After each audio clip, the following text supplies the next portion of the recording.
Maladie et précieuse mort de Saint Joseph. Les douleurs et les souffrances causées par les continuelles indispositions du saint vieillard allaient toujours croissant et s'aggravèrent de plus en plus avec les années. La sainte épouse, de son côté, pleine de sollicitude, augmentait son travail pour pourvoir non seulement fournir à son entretien, mais encore afin de procurer quelque soulagement à son époux bien-aimé. Elle se servit plusieurs fois du pouvoir qu'elle avait sur les créatures et ordonna aux viandes d'avoir un meilleur goût et d'être plus agréables aux malades. Elle lui donnait à manger toujours à genoux et elle le déchaussait aussi lorsqu'il ne pouvait le faire lui-même. Pendant les 3 dernières années, dans lesquelles ses douleurs s'accrurent encore davantage, elle l'assista le jour et la nuit, excepté le temps où elle était occupée à servir et à donner à manger à Jésus. Non contente de ces soins si pénibles, elle demanda au Seigneur qu'afin de diminuer les souffrances à son époux, il les envoyât à elle-même. Elle commandait aux douleurs de s'adoucir, et elle ordonnait aux anges de le consoler tantôt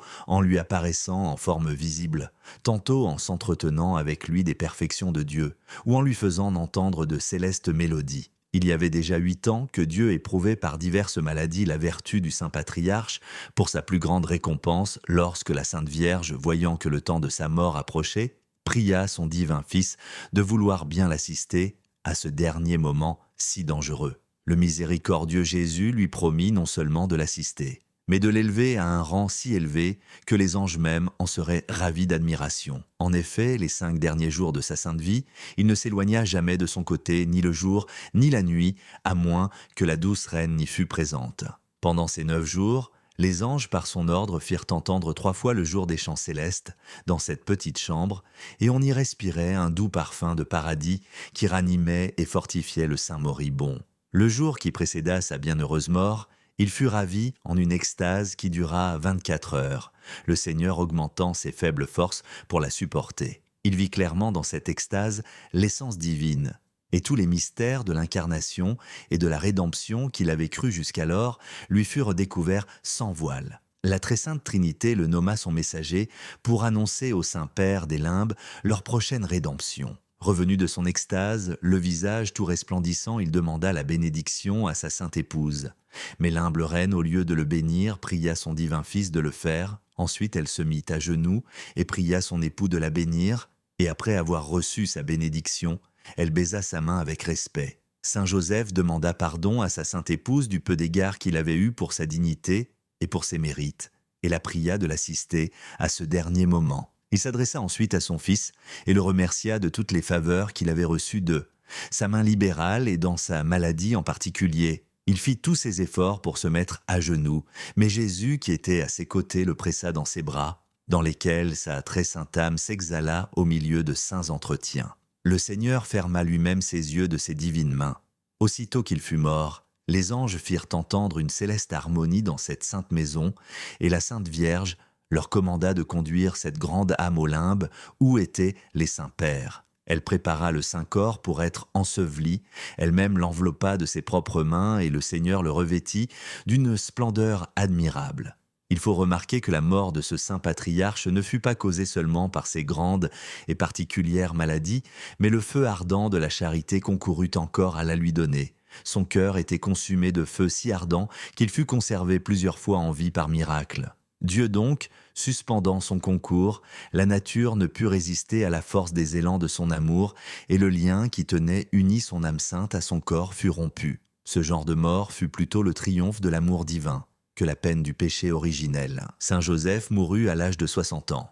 Il avait vécu 27 ans avec la Sainte Vierge, qu'il laissa veuve à l'âge de 41 ans et 6 mois. La Sainte Vierge ressentit une grande douleur naturelle de cette mort, parce qu'elle l'aimait avec une tendre affection, et son amour était d'autant plus grand qu'elle connaissait mieux la sublime sainteté où il avait été élevé. Elle savait qu'il avait été sanctifié à l'âge de 7 mois dans le sein de sa mère, et que le feu de la concupiscence avait été comme éteint tout le temps de sa vie. Jamais il n'éprouva le plus léger mouvement d'impureté ou d'affection déréglée. À l'âge de 3 ans, l'usage de la raison lui avait été accordé et il avait eu la science infuse et une augmentation de grâce au plus haut degré. Le don de la contemplation lui avait été accordé et à l'âge de 7 ans, il était d'une sainteté consommée. Il égalait les séraphins en pureté et jamais il n'eut aucune pensée ni aucune représentation contre cette divine vertu. Enfin, à cause de ses vertus héroïques, il avait été jugé digne d'être le père nourricier et adoptif du Fils de Dieu. Sachant toutes ces choses, et d'autres encore, la Sainte Vierge ne pouvait point ne pas ressentir la douleur de cette grande perte. Dieu a accordé divers privilèges à Saint Joseph. 1. Ceux qui l'invoqueront avec dévotion seront protégés du ciel pour la vertu de chasteté et pour triompher des tentations des sens. 2. Ils recevront des grâces particulières pour sortir du péché. 3. Ils obtiendront la véritable dévotion à la Sainte Vierge. 4. Ils feront une bonne et bienheureuse mort et ils seront protégés à ce dernier moment contre le démon. 5. Ils seront délivrés, quand il sera expédient, des maladies du corps et ils trouveront un soulagement dans leur peine. 6. Ils auront des successeurs dans leur famille s'ils sont mariés. 7. Les démons craindront extrêmement l'invocation du nom glorieux de Saint Joseph.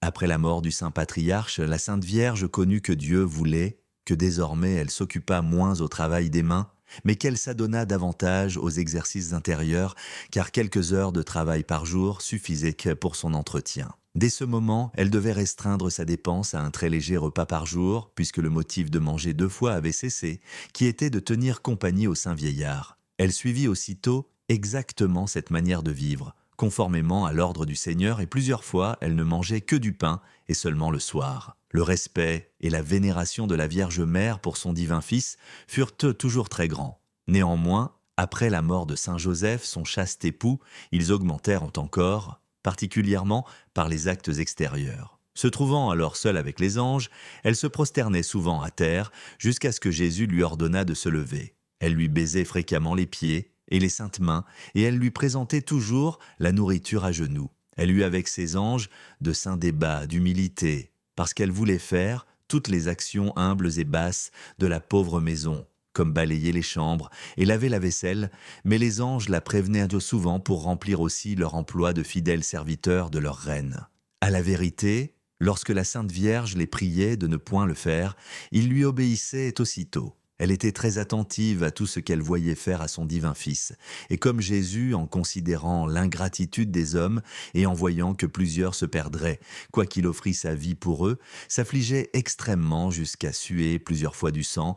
Ainsi Marie, pour ces mêmes motifs, était pénétrée d'une grande douleur et versait quelquefois des larmes de sang. Le Seigneur, rempli de compassion, ordonna plusieurs fois aux anges de la consoler par de célestes mélodies.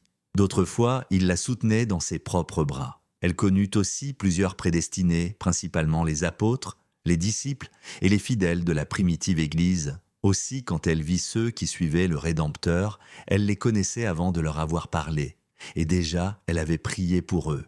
Il y a beaucoup d'autres mystères qui eurent lieu entre Jésus et Marie dans ce temps. Particulièrement, dans les 4 dernières années, ils sont réservés pour le bonheur particulier des prédestinés dans le ciel.